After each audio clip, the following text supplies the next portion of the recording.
Cinema शौकीन सबका स्वागत करता है। आज हम बात करने वाले हैं मुनिक के बारे में। यह कहानी है 1972 की, जब मुनिक में ओलंपिक हुआ था। तब कुछ आतंकवादियों ने इजरायली धावकों को मार दिया था। इस चीज के बाद इजराइल भड़का और उन्होंने 5 जासूसों की एक टीम बनाई जो उन सारे लोगों को मार गिराएंगे। ये एक रियल स्टोरी है। कहानी में आगे बढ़ने से पहले आप सबसे रिक्वेस्ट है कि अगर आप वीडियो को देख रहे हैं तो अपना थोड़ा सा समय निकाल करके इसे लाइक करें और वीडियो पे कमेंट करें। आपको इसके लिए सिर्फ एक बटन दबाना है और कमेंट में वो चीज लिखनी है जो आपको इस वीडियो के बारे में पसंद हो या ना पसंद हो। इससे हमारी बहुत मदद होगी। ऐसी वीडियो बनाने में बहुत मेहनत लगती है, मगर फिर भी मुझे उतने व्यूज नहीं आ रहे जितने आने चाहिए। बहुत समय से चैनल का कोई भी वीडियो अच्छा परफॉर्म नहीं कर रहा, मगर आप लोग चाहें तो वीडियो अच्छा परफॉर्म कर सकती है। उसके लिए आप लोगों को बस वीडियो को लाइक करना है और इस पे कमेंट करना है। अगर आप लोग अपने कुछ कीमती सेकंड्स मुझे दे दें तो मेरी कई घंटों की मेहनत सफल हो जाएगी। और उसके साथ साथ अगर आप लोग इस चैनल को सब्सक्राइब कर दें तो उससे खूबसूरत कोई बात ही नहीं हो सकती।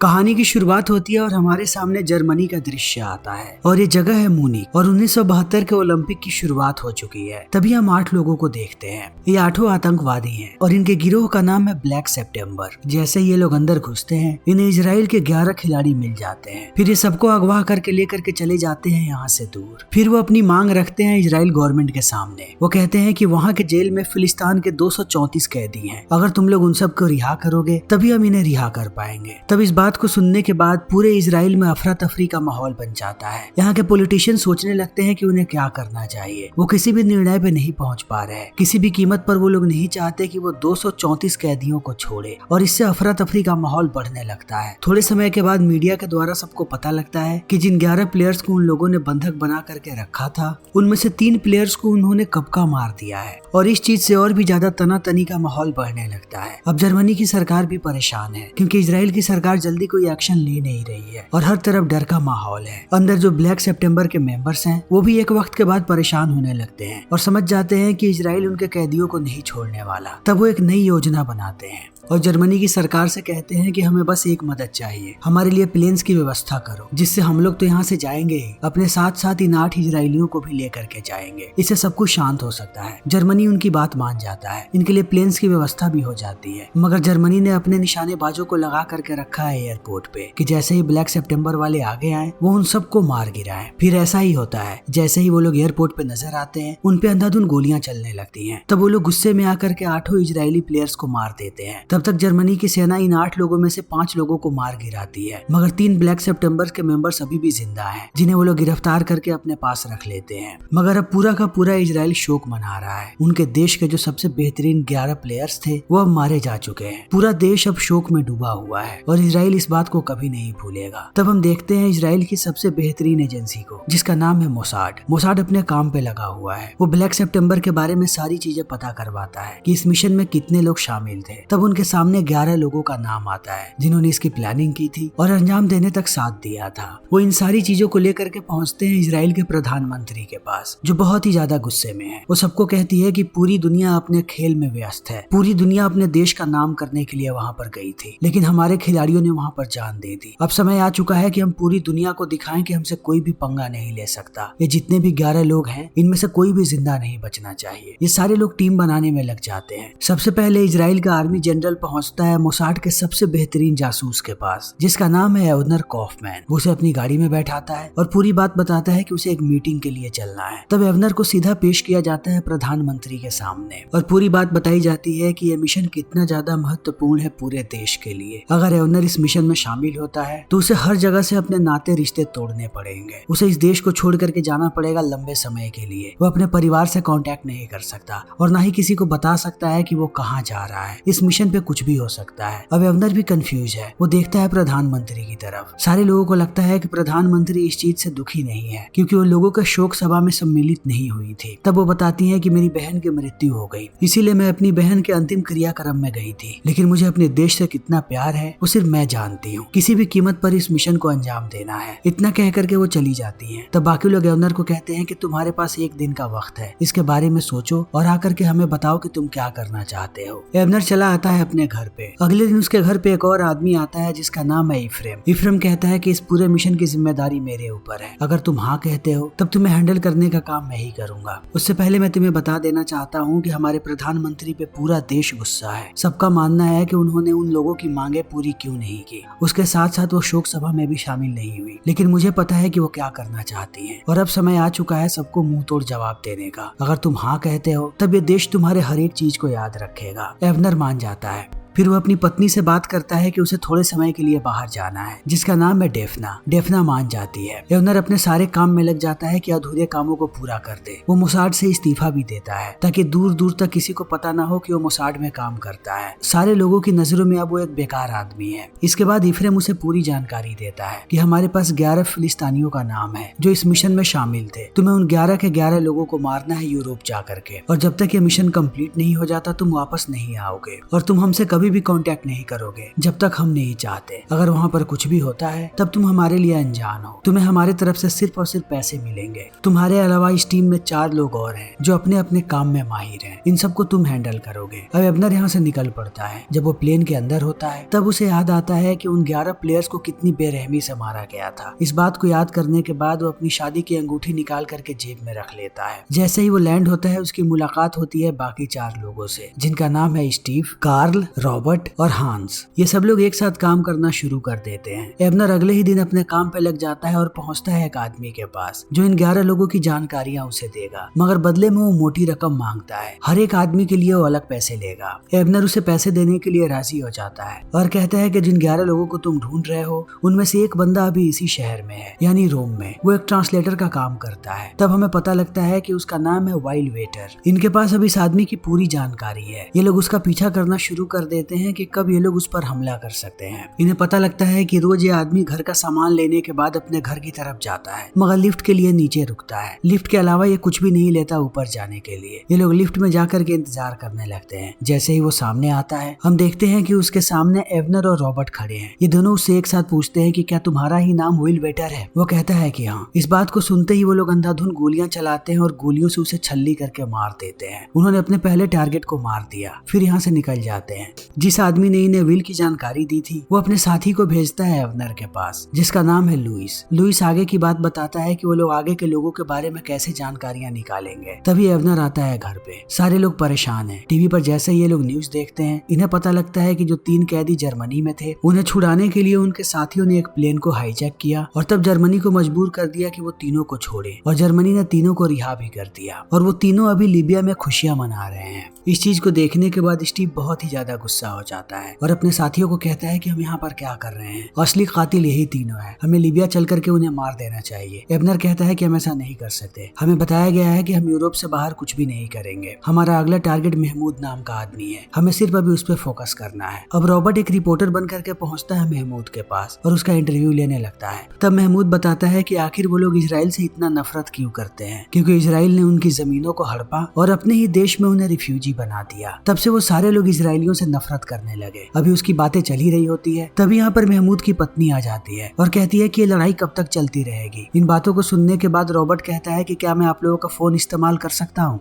महमूद कहता है कि हॉल में ही एक फोन है। रॉबर्ट जाकर के उस फोन का साइज लेने लगता है। तभी वो देखता है कि यहाँ पर महमूद की बेटी आ गई है, मगर वो इस चीज पर ज्यादा ध्यान ना देकर के अपना पियानो बजाने लगती है। यहाँ से निकलने के बाद रॉबर्ट अब एवनर और कार्ल को लेकर के आता है महमूद के घर पे, क्योंकि इन्हें पता है कि महमूद कब घर से बाहर जाता है। ये लोग बड़े ही चालाकी के साथ उसके फोन के अंदर एक बॉम्ब लगा देते हैं। फिर अगले दिन ये सारे लोग बाहर आकर के इंतजार करने लगते हैं। ये लोग नहीं चाहते कि किसी भी मासूम की जान जाए। ये लोग इंतजार कर रहे हैं कि सुबह सुबह हमेशा महमूद की पत्नी अपनी बेटी को लेकर के स्कूल जाती है। जब वो लोग बाहर निकलेंगे तब ये लोग उस फोन पे कॉल करेंगे। महमूद जैसे ही फोन का रिसीवर उठाएगा इनके रिमोट में एक बत्ती जल जाएगी। उसके बाद सिर्फ इन्हें चाबी घुमानी है और ब्लास्ट में महमूद की मौत हो जाएगी। थोड़ी देर के बाद ये लोग देखते हैं कि महमूद की पत्नी बाहर आई है और वो बच्ची को लेकर के चली जाती है। दूसरी तरफ कार्ल फोन पे है और एवनर घर के सामने है और रॉबर्ट और स्टीव कार के अंदर है उस रिमोट को घुमाने के लिए। जैसे ही वो गाड़ी निकलती है एवनर इशारा करता है कार्ल की तरफ कि वो फोन करे। इसी बीच एवनर देखता है कि यहाँ पर एक गाड़ी आ गई। तब एवनर भाग करके आता है रॉबर्ट के पास और उससे पूछता है कि क्या इस गाड़ी से सिग्नल जैम तो नहीं होगा। वो कहता है कि नहीं, लेकिन जब वो बात कर रहा होता है तभी यहाँ पर गाड़ी वापस आ जाती है और महमूद की बेटी जाने लगती है ऊपर। जब एवनर वापस आता है तो गाड़ी देख करके वो भी कंफ्यूज हो जाता है। दूसरी तरफ कार्ल ने कॉल लगा दिया है। तब इस कॉल को उठाती है महमूद की बेटी। उसकी बेटी की आवाज सुनने के बाद काल की हालत खराब हो जाती है। वो भागने लगता है रॉबर्ट की तरफ कि वो रिमोट की चाबी ना घुमा दे। इस चीज को देखने के बाद एबनर भी इस बात को समझ जाता है। ये दोनों पहुंचते हैं रॉबर्ट के पास और उसे कहते हैं कि चाबी मत घुमाओ। रॉबर्ट चाबी घुमाने ही वाला था। रॉबर्ट के रुकने से सबके जान में जान आती है। अब ये लोग इंतजार करने लगते हैं उसकी बेटी के बाहर आने का। जैसे ही वो बच्ची यहाँ से बाहर जाती है, थोड़ी देर के बाद ये लोग दोबारा कॉल करते हैं और इस बार कॉल उठाता है महमूद। उसकी आवाज सुनने के बाद ये लोग इशारा करते हैं और रॉबर्ट चाबी घुमा देता है। एक ब्लास्ट होता है और सारे लोग खुश हो जाते हैं, मगर थोड़े समय के बाद इन्हें पता लगता है कि महमूद की हालत खराब है, मगर अभी भी वो मरा नहीं है। वो रॉबर्ट से कहते हैं कि तुमने इतना छोटा बॉम्ब क्यों लगाया। रॉबर्ट कहता है कि अगर मैं बड़ा बॉम्ब लगाता तो अगल बगल वालों को भी नुकसान हो सकता था और मैं ये नहीं चाहता था। महमूद की हालत बहुत खराब है, जल्दी ही उसकी मौत हो जाएगी। तभी एबनर को पता लगता है कि वो पिता बन गया। वो तुरंत जाता है डेफना से मिलने। अपने बच्चे को देखने के बाद वो बहुत खुश है, मगर वो ज्यादा समय वहाँ पर नहीं बिता पाता। ये लोग चले आते हैं अपने अगले टारगेट के पीछे, जिसका नाम है अब्दुल। बहुत समय तक ये लोग उसे फॉलो करते रहते हैं। तब इनकी फाइनल प्लानिंग बनती है। अब्दुल को केजीबी के एजेंट्स उसे हर रोज घर छोड़ने आते हैं, मगर घर के बाहर से ही वो चले जाते हैं। तब अब्दुल अपने कमरे के अंदर आता है और सो जाता है। रॉबर्ट ने एक ऐसा बॉम्ब बनाया है जो बिस्तर के नीचे लगेगा। जैसे ही अब्दुल लेटेगा, ये बॉम्ब एक्टिवेट हो जाएगा। उसके बाद वो लोग रिमोट से बॉम्ब को उड़ा सकते हैं। बॉम्ब बनाने के बाद ये लोग पहुंच जाते हैं अब्दुल के कमरे में और उसके बेड में बॉम्ब को फिट भी कर देते हैं। एबनर बताता है कि कोई गड़बड़ी ना हो, इसलिए मैंने बगल वाला कमरा लिया है। काल कहता है कि ये बहुत खतरनाक हो सकता है। अगर बगल वाले कमरे में ब्लास्ट होगा तो तुम्हारे तक झटके आ सकते हैं। रॉबर्ट कहता है कि ऐसा कुछ नहीं होगा, बॉम्ब मैंने बहुत छोटा रखा है। एबनर दूसरे कमरे में चला जाता है और इंतजार करने लगता है अब्दुल का। जैसे ही अब्दुल आता है, बालकनी में इन दोनों की थोड़ी सी बातें भी होती हैं। फिर अब्दुल जाकर के सो जाता है। उसके सोते ही एबनर अपने कमरे की बत्ती बुझा करके इन्हें इशारा कर देता है। तब ये लोग चाबी घुमाते हैं और ब्लास्ट होता है, मगर ये ब्लास्ट बहुत ही बड़ा था। अब एबनर भी चोटिल हो गया है। वो बाहर आकर के देखता है कि अगल बगल के भी लोग घायल हो गए हैं। वो सबकी मदद करता है ताकि सारे लोग सुरक्षित तौर पे बाहर निकल सके। जैसे ही एबनर वापस आता है, उसे पता लगता है कि हॉस्पिटल में महमूद की भी मौत हो गई, मगर ये सारे लोग रॉबर्ट पर गुस्सा है कि उसने इतना स्ट्रॉन्ग बॉम्ब क्यों बनाया। रॉबर्ट कहता है कि मेरी इसमें कोई गलती नहीं है। मैंने जो बॉम्ब मंगवाया था उसका किसी ने लेवल चेंज किया था ताकि ये झटका और बड़ा हो सके। मेरे हिसाब से झटका इतना बड़ा नहीं होना चाहिए था। एबनर कहता है कि ये बॉम्ब मुझे लुइस ने दिया था। रॉबर्ट कहता है कि कहीं वो हमसे कुछ छुपा तो नहीं रहा। एबनर कहता है कि नहीं, जितने भी लोगों को अब तक हमने मारा है उनकी जानकारी उसी ने दी है और आगे की भी जानकारियां वही देगा। वो जाकर के मिलता है लुइस से। लुइस बाकी 3 लोगों के बारे में बताता है जो कि बेरूट में रहते हैं, जबकि इफ्रेम ने इन्हें कहा था कि ये लोग यूरोप से बाहर नहीं जा सकते, जबकि बेरूट अरब के देशों में आता है। ये लोग तुरंत इफ्रेम के पास जाते हैं। इफ्रेम इन्हें मना करते रहता है, मगर एबनर नहीं मानता। वो पहुंच जाता है बेरूट। ये 3 लोग जहाँ रहते हैं उनके पास हमेशा ही हथियार बंद लोग रहते हैं, यानी खुफिया तौर पे ये लोग इस मिशन को पूरा नहीं कर सकते। तब एबनर पूरी टीम बनाता है हथियार बंद लोगों की। ये लोग रात को घुसते हैं उनके बिल्डिंग के अंदर और एक एक करके सबको मारने लगते हैं। इनके पास फोटो भी है पुष्टि करने के लिए कि आखिर वो 3 लोग कौन है। इन्होंने तीनों का सफाया कर दिया और फिर चले आते हैं वापस आने के बाद एबनर जैसे ही लुइस के पास पहुंचता है, लुइस उस पर गुस्सा हो जाता है और कहता है कि तुमने मुझे पहले क्यों नहीं बताया कि तुम इजराइल के लिए काम करते हो। तब एबनर उसे पूरी बात समझाता है और लुइस शांत हो जाता है। लुइस और एबनर की अब तक अच्छी दोस्ती हो चुकी है। लुइस उसे लेकर के जाता है अपने पूरे परिवार से मिलवाने के लिए। आते समय एबनर लुइस से पूछता है कि अब तुम मुझे बताओ कि अली हसन कहाँ पर है। वही मास्टरमाइंड था इस पूरे मिशन का। उनकी टीम को उसी ने लीड किया था। लुइस कहता है कि अभी मैं तुम्हें उसकी जानकारी नहीं दे सकता। मैं तुम्हें जय्यत के बारे में बताता हूँ जो भी एथेंस में है। एबनर कहता है कि जय्यत कौन है, वो तो हमारे लिस्ट में है ही नहीं। एबनर कहता है कि ये वही आदमी है जो ब्लैक सितंबर और केजीबी के बीच का कांटेक्ट है। एबनर मान जाता है उसे भी मारने के लिए। ये लोग पहुंच जाते हैं एथेंस, मगर रात में जब ये लोग अपने घर पे होते हैं तभी यहाँ पर 3 लोग अंदर घुस जाते हैं और इन पे बंदूकें तान देते हैं। तब ये लोग भी उन पर बंदूक तान देते हैं। इन तीनों का मुखिया है अली। वो कहता है कि इस जगह को हमने बुक किया है। एबनर कहता है कि अगर तुम लोगों को यहाँ पर रहना है तो रह सकते हो, हमें किसी से भी झगड़ा नहीं करना। अली यहीं पर रहने लगता है और कोई अपने बारे में किसी को कुछ नहीं बताता। अगले दिन रॉबर्ट और काल पहुंच जाते हैं जय्यत के घर पे और उसके टीवी के अंदर बॉम्ब लगा देते हैं। अब ये सारे लोग इंतजार कर रहे हैं जय्यत का कि जैसे ही वो कमरे में आएगा ये लोग ब्लास्ट कर देंगे। थोड़ी देर के बाद जय्यत आता है, तभी ये लोग अली को देखते हैं जय्यत के साथ जो उसकी सिक्योरिटी में है। जय्यत चला जाता है कमरे में। तब ये लोग रिमोट में चाबी लगा करके घुमाते हैं, लेकिन ब्लास्ट नहीं होता, यानी कोई ना कोई गड़बड़ है। इस चीज को देखने के बाद हैंस गाड़ी से बाहर निकलता है और अपने साथ एक बॉम्ब ले लेता है। वो पहुंच जाता है जय्यत के घर पे। जैसे ही जय्यत दरवाजा खोलता है वो अंदर बॉम्ब को फेंक करके दरवाजा बंद कर देता है। थोड़ी देर के बाद एक बहुत ही बड़ा ब्लास्ट होता है जिसमें अब जय्यत मारा गया है, मगर हैंस बुरी तरीके से घायल है। वो भाग रहा है यहाँ से। तभी अली की नजर उस पर पड़ जाती है और वो बंदूक निकाल लेता है, मगर वह हैंस को मार पाता उससे पहले एबनर आकर के अली को मार देता है और ये चारों लोग यहाँ से भाग जाते हैं। थोड़े समय के के बाद एबनर दोबारा पहुंचता है लुइस के पास और उसे कहता है कि अब मुझे बताओ कि अली हसन कहाँ पर है। लुइस एड्रेस दे देता है। ये लोग अली हसन का पीछा करना शुरू कर देते हैं, मगर कुछ समय के बाद इन्हें एहसास होता है कि अली हसन कभी भी बिना अपने बॉडीगार्ड्स के बाहर नहीं निकलता। तब इनकी फाइनल प्लानिंग होती है कि अली हसन के साथ साथ ये लोग बॉडीगार्ड्स को भी मारेंगे। अगले दिन ये लोग चले आते हैं रूट पर और एबनर आगे बढ़ने लगता है कि वो मारेगा अली हसन को और उसके दो साथी पीछे से आ रहे हैं जो बॉडीगार्ड्स को मारेंगे। लेकिन जैसे ही वो अली हसन के पास आता है, एक आदमी आकर के लड़ने लगता है उससे। उसे देख करके ऐसा लगता है कि वो आदमी पागल हो। तभी दो लोग और आते हैं और वो मारना शुरू कर देते हैं एबनर को। तब स्टीव आकर के एबनर को बचाता है। तब तक ये लोग देखते हैं कि अली हसन यहाँ से जा चुका है और वो तीनों लोग भी जा रहे हैं। स्टीव कहता है कि जरूर ये लोग CIA वाले हैं जो अली हसन को बचाने की कोशिश कर रहे हैं,